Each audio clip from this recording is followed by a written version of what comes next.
Let's start with something I see all the time. That deep dragging fatigue that doesn't seem to lift. Not the kind you get after a long day, but the kind that's there from the moment you wake up. You open your eyes and already feel behind.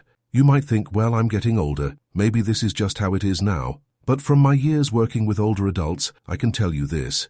Age alone doesn't drain your battery that fast. One of the most overlooked causes, especially in men over 60, is a quiet but steady drop in testosterone. This hormone does more than people think. It helps your red blood cells carry oxygen, supports your heart function, and plays a big role in how much energy your brain and body can actually produce. So when levels fall too far, even getting through the morning can feel like walking uphill with a weight vest. I remember one of my patients, George, 67, retired postmaster from Arizona. He used to start every morning with a brisk walk around his neighborhood with his dog, Buddy. Nothing fancy, just a loop around the park, a stop to chat with a neighbor, maybe a few minutes sitting on the bench under the big oak tree. Then something shifted. He'd walk halfway and have to stop. Then the next week it was just a block or two before he felt winded. At first, he joked it off. Guess I'm turning into one of those guys who just watches the squirrels.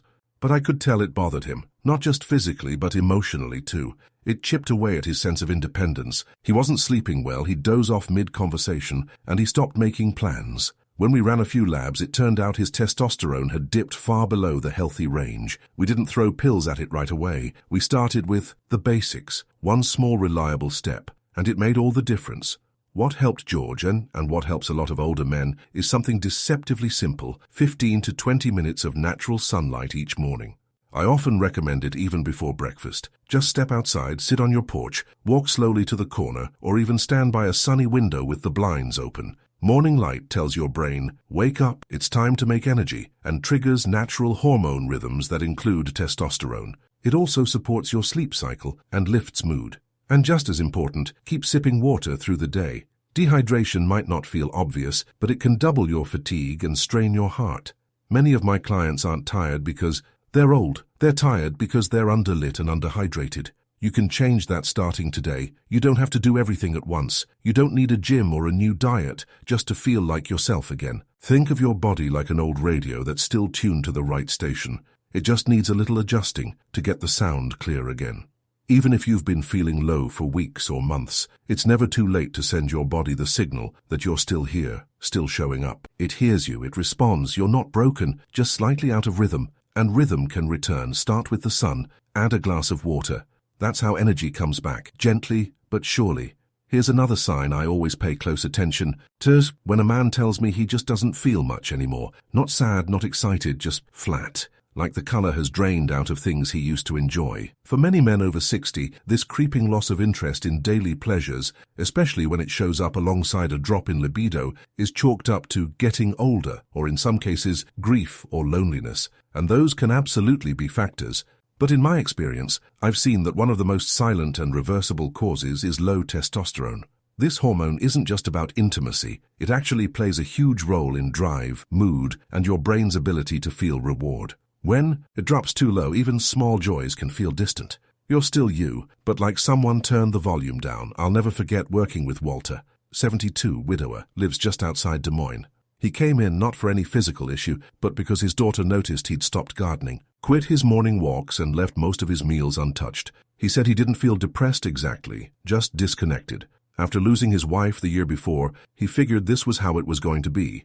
But I've seen that story too many times to not dig deeper. We ran a few labs, and sure enough, his testosterone was far below average for his age. I explained to him that grief and low hormones can feed into each other, and that we didn't have to accept this as his new normal. He wasn't thrilled at the idea of medications, so we started with small, natural steps.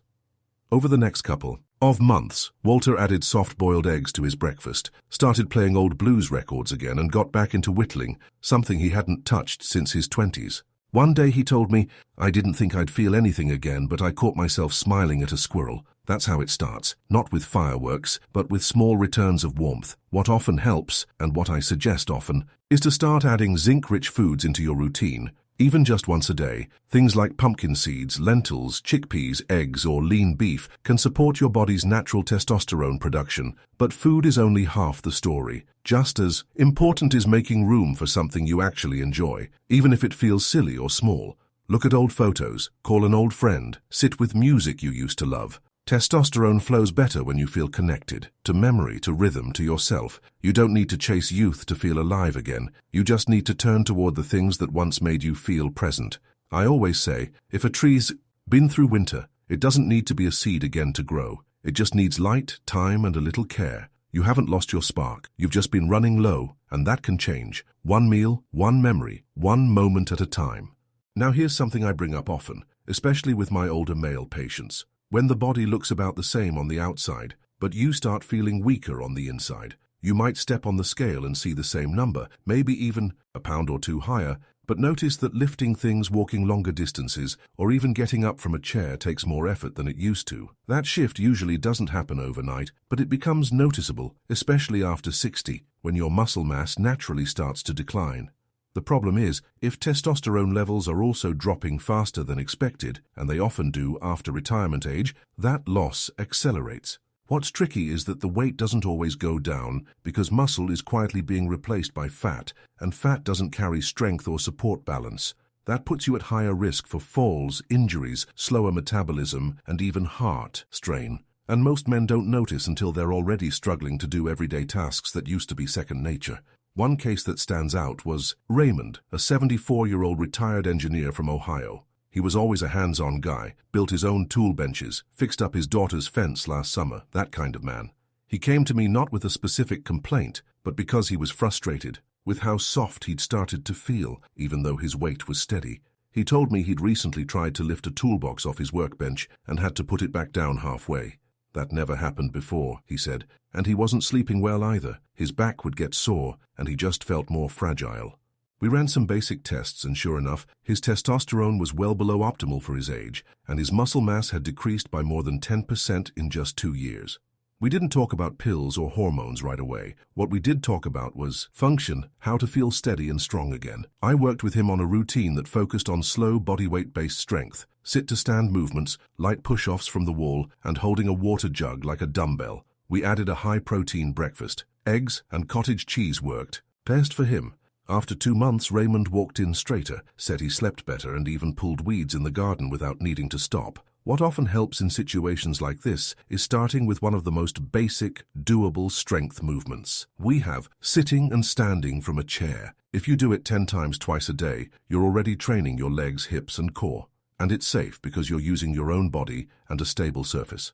I also recommend getting 10 to 15 grams of protein in the morning, whether that's a boiled egg, a scoop of Greek yogurt, or a bit of cottage cheese. That's when your body's most ready to absorb and use it. You don't need a gym. You just need a rhythm that fits your life and gives your body something to work with. You don't have to chase your old strength to start feeling strong again. Think of your muscles like your personal suit of armor, not for show but for your independence. Every time you choose to move a little more or fuel yourself with purpose, you're reminding your body that it's still useful, still capable, still part of the life you want to live. You don't need to be fast or heavy, just consistent. One movement at a time, your strength returns. Another signal that's easy to overlook is when your mood changes for no clear reason. Maybe you're quicker to snap, or you start pulling away from people without even noticing. I've seen many men in their late 60s or 70s come in saying they just don't feel like themselves anymore. Some say they're more irritable, others say they've gone quiet and flat, like the lights. They're still on but no one's home. And here's the truth, that's not just your personality changing. That's not you getting grumpy with age. More often than people realize, that's your hormones, and especially testosterone, shifting under the surface. Testosterone helps regulate not just energy and strength, but emotional stability and brain chemistry. When levels drop below your body's natural balance, it can affect your ability to manage stress, feel joy, or stay emotionally steady. It's not weakness, it's biology, and it can be worked with. I remember a man named Harvey, 69 years old, grandfather to 5 kids, retired high school math teacher from Minnesota. His wife came with him to the appointment and did most of the talking at first. She said he'd become distant, wasn't laughing at the grandkids' jokes anymore, and seemed frustrated by the smallest things, burnt toast, commercials, even background noise. Harvey just sat quietly while she spoke, then said, "I don't know why I'm like this now, but I don't like it." That stuck with me. We talked about how emotional shifts are often tied to sleep, blood sugar, and hormone changes. Harvey hadn't changed, his chemistry had. We did some basic blood work and his testosterone had dropped significantly in the past year. Instead of jumping to medications, we focused on the simplest pillars first. getting him on a steady sleep schedule, cutting out added sugars after dinner, and encouraging a weekly breakfast or coffee chat with a close friend from church. 2 months later, Harvey told me, I didn't realize how much I missed laughing until I caught myself doing it again.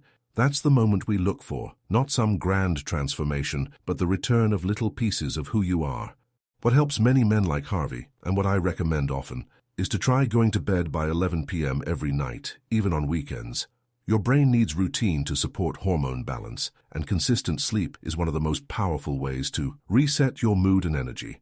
I also suggest cutting out sugary snacks in the evening, since late-night sugar disrupts both your sleep and your hormonal recovery. And finally, make a point to connect with someone you like even briefly. A short call, a 5-minute chat after church, or a walk with a neighbor can actually boost testosterone and lift emotional fog. You don't need deep talks, just connection. Your emotions are not a burden. They're your system's way of asking for attention. Think of them like your internal compass. When it starts spinning or pointing the wrong way, it doesn't mean you're lost forever. It just means it needs a reset. And with a little consistency and support, it will find true north again. You don't have to feel like a different person to feel better. You just need to give yourself room to come back into balance, gently and patiently. Let's talk about something that frustrates a lot of older men: when your belly keeps growing even though you're eating better than ever. You might be skipping desserts, sticking to salads, even walking every day, and yet that soft weight around the waistline doesn't seem to budge. I've heard men say, I'm doing everything right, but it's like my stomach's got a mind of its own. If that sounds familiar, you're not alone. And more importantly, you're not doing anything wrong. This kind of stubborn belly fat is often tied to a drop in testosterone, which naturally starts to decline after 60, and in some cases, the decline is steeper than expected. Lower testosterone shifts where your body stores fat, especially around the abdomen, and it slows down how efficiently your system burns energy. So even with better eating habits, if your hormones are out of balance, your body might still be signaling, store not burn. One of my clients, Frank, 70 years old, retired contractor from Florida, brought this up during a check-in a few months ago. He told me he'd been walking 3 kilometers every morning and eating mostly greens, grilled chicken and oatmeal. But his belly had actually gotten softer over the last few months. I've cut out burgers and milkshakes, he said, and I still look like I'm hiding a pillow under my shirt. He wasn't discouraged, just confused, which is where a lot of people get stuck. When we reviewed his habits, we noticed one key pattern. Frank enjoyed a glass of wine almost every night, just one, but regularly, and he usually had it after dinner. We also talked about his sleep, his magnesium intake, and his post-meal routines. His blood work showed his testosterone was at the low end of the normal range, and he had mild insulin resistance. That combination made his body hold on to belly fat, even with the walking. So we adjusted a few things. He cut out evening alcohol, added magnesium-rich foods, and started taking a 10-minute walk after dinner instead of heading straight for the couch. 6 weeks later, he didn't just look better. He said he felt lighter, slept better, and had more motivation in the morning. What often helps in this situation is starting with 2 simple but powerful changes. First, cut out evening alcohol, even just 1 glass. Alcohol at night can lower testosterone, spike blood sugar, and interfere with sleep, all of which make belly fat stick around. Second, go for a short walk right after dinner, just 10 minutes. This helps your body use blood sugar more efficiently, supports digestion, and signals your system to shift out of storage mode. These 2 steps, done consistently, can make a real difference, not just on the scale but in how you feel throughout the day. Your belly isn't a verdict on your willpower, it's your body's way of asking for better support. Think of it like a blinking light on a dashboard. It's not broken, it's just sending a signal. And the good news is, with the right attention, that signal can quiet down. You're not stuck, you're adapting. Even small shifts, done with care and consistency, can put your health back in your hands. If you recognized yourself in even one of these signs, let us know in the comments which part was most helpful for you. We read every single message. Subscribe and hit the bell so you don't miss more important videos about health after 60. We keep it simple, respectful, and fear-free. You are not alone. You're stronger than you think, and you deserve to. Live with energy, clarity, and dignity. Life doesn't slip away if you keep holding it by the hand.